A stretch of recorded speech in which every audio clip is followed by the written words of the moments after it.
अच्छा देखिए, अगर आप पर्चा दें और पर्चे में फ़ेल हो जाएँ और आप तस्लीम कर लें कि आप फ़ेल हो गए हैं और फिर आप मेहनत करें और दोबारा पर्चा पास करने की कोशिश करें तो बात समझ में आती है। लेकिन अगर आप ये कहें कि फ़ेल होने के बाद कि नहीं, नहीं मैं तो फ़ेल हुआ ही नहीं, मैं तो अव्वल आया हूँ, तो फिर आपका कुछ भी नहीं हो सकता। यानी कि आप डिनाइल में चले जाएँ, आप हक़ाइक़ को तस्लीम करने से इतराफ़ कर दें, आपके ज़हन पर कोई ऐसी ज़रब लग जाए कि आप जानते बूझते समझते हुए अच्छे खासे भले मानस आदमी होने के बावजूद आप डिनाइल मूड में चले जाएं, आप हकाइक को मानने से इनकार कर दें, तो फिर आपका अल्लाह ही हाफ़िज़ है। अब अगर तो हम ये बात कर रहे होते असद कैसर साहब के मुतालिक, आतिफ खान साहब के मुतालिक, यानी जो पुरानी पीटीआई थी, जो ये 9 मई से पहले तक पीटीआई हुआ करती थी, जो प्रेस कॉन्फ्रेंसों के ज़माने से पहले पीटीआई हुआ करती थी, जिसमें वकला की अक्सरियत नहीं हुआ करती थी और उसको लीड वकला नहीं कर रहे होते थे, और उसके लीडरान इस किस्म की जज्बाती किस्म की बड़के मारते, जैसे कि कोई शहबाज गिल हुआ करता था, कोई अपने इमरान खान हुआ करते थे, कोई असद उमर हुआ करते थे, कोई इमरान इस्माइल हुआ करते थे, कोई अली जैदी हुआ करते थे। इस तरह के लोग अगर बड़के सड़के मारते तो बात समझ में आ सकती थी कि ठीक है, ये लोग कानून को नहीं समझते तो बड़के मार ली तो खैर है। लेकिन अब सरदार लतीफ़ खोसा पाकिस्तान के सीनियर और मंझे हुए वकील हैं, जो 50 साल से या शायद इससे भी ज़्यादा अरसे से वकालत कर रहे हैं। इतने सीनियर वकील होने के बावजूद और इतनी उम्र सियासी अमल में गुजारने के बावजूद, पाकिस्तान पीपल्स पार्टी के साथ भी उनका कई दहाइयों का साथ था। तो एक पुराने और मंझे हुए सियासतदान और पुराने मंझे हुए और नहायत काबिल वकील होने के बावजूद जब वो ये फरमा रहे हैं कि मौलाना फजल रहमान ने आईनी तरमीम के मामले पर हुकूमत का साथ देकर यू टर्न लिया, तो इट मेक्स क्वेश्चन मार्क। अब दोनों बातों पर सवाल उठता है। हुकूमत का साथ देकर मौलाना फजल रहमान ने क्या वाकई हुकूमत का साथ दिया? हुकूमत तो ये कर रही थी कि उसने तहरीक इंसाफ के 11 बंदे अगवा किए थे, याद होगा आपको, 5 नहीं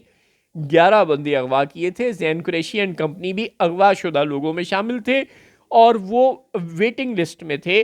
कि अगर मौलाना ने साथ ना दिया तो वो इन लोगों को इस्तेमाल करेंगे, और अगर उन लोगों को इस्तेमाल किया जाता, मौलाना की मदद ना लेनी होती, यानी थोड़ी सी फेस सेविंग ना करनी होती हुकूमत ने, यानी थोड़ी सी अपनी इस तरमीम को लेजिटिमेसी ना दिलवानी होती, थोड़ी सी अपनी साख बहाल ना रखनी होती, दुनिया को ये ना दिखाना होता कि हमने मुज़ाकरात के ज़रिए लोगों को कन्विंस करके सियासी जमातों को साथ मिलाकर ब्रॉडर रिकन्सिलिएशन के साथ ही आईनी तरमीम मंजूर करवाई है, ये तासुर ना देना होता अगर लोग हुकूमत को, और मौलाना उनका साथ देने से इनकार कर देते, तो आज क्या होता पता है आपको सरदार लतीफ़ खोसा साहब?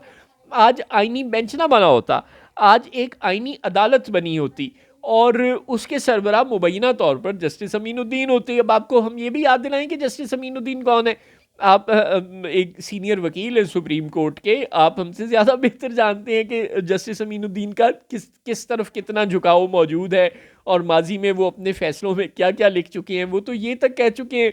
कि ये जो अक्सरियती फ़ैसला है तहरीक इंसाफ को मखसूस नशिस्तें दिलाने का, इस पर अमल दरामद नहीं करना चाहिए जजेस के इस फैसले को। गज़ब खुदा का, रियासत और सुप्रीम कोर्ट को आमने सामने लाने की कोशिश मुबैना तौर पर कुछ लोग करते रहे हैं जो कैसे आईनी ओहदों पर विराजमान है। खैर, ये वाले साहब या इन्हीं जैसे कोई और साहब आज आईनी बेंच के सरबराह होते, आज काजी फायज ईसा साहब को 3 साल की एक्सटेंशन मिल चुकी होती, आज वही सुप्रीम कोर्ट के चीफ जस्टिस होते। मौलाना फजल रहमान जो दुरुस्त तौर पर ये फरमा रहे हैं कि उन्होंने 26वीं आईनी तरमीम का जहर निकाल दिया है, बिल्कुल ठीक बात कर रहे हैं, दांत तोड़ दिए हैं, बिल्कुल ठीक बात कर रहे हैं। मौलाना फजल रहमान ने हुकूमत का साथ देकर तहरीक इंसाफ का ही सबसे ज़्यादा भला किया है। उन्होंने हुकूमत को इस आईनी तरमीम के लिए अपने 5 वोट फराहम करके बहुत सी बातें मनवाई हैं। उन्होंने आईनी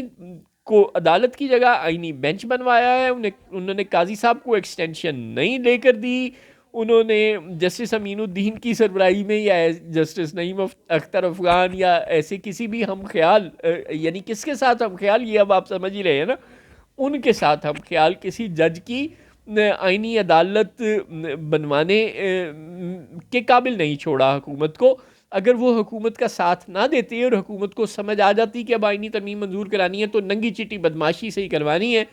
तो फिर जैन कुरैशी और जो बाकी 6 लोग तहरीक इंसाफ के अगवा किए हुए थे, जिन्हें अब सिर्फ शोकाज नोटिस जारी हो रहे हैं और जिन्हें पार्टी से नहीं निकाला जा रहा, अभी तक, जैसे कि बाकी 5 लोगों को ज़ाहिर है निकाल दिया गया, या जैसे कि अख्तर मैंगल साहब के 2 सेनेटर्स के साथ हुआ, इस तरह का कोई मामला अगर हो जाता और इनसे भी वोट ले लिया जाता और मौलाना फजल रहमान से वोट लेने की ज़रूरत ना रहती हुकूमत को,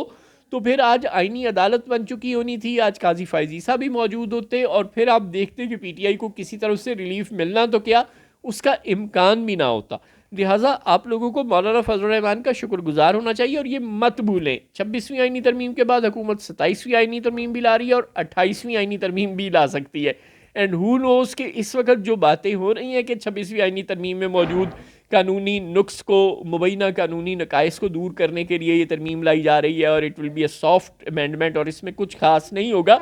शायद ऐसा नहीं होगा। वक्त पड़ने पर इन तरामीम में भी बहुत कुछ हो सकता है। अब हुकूमत है ना, वो इस्टेब्लिशमेंट की बैकिंग उसी हासिल है, वो बच्चे दे अंडे दे जो मर्जी करे, वो ये तक कर सकती है कि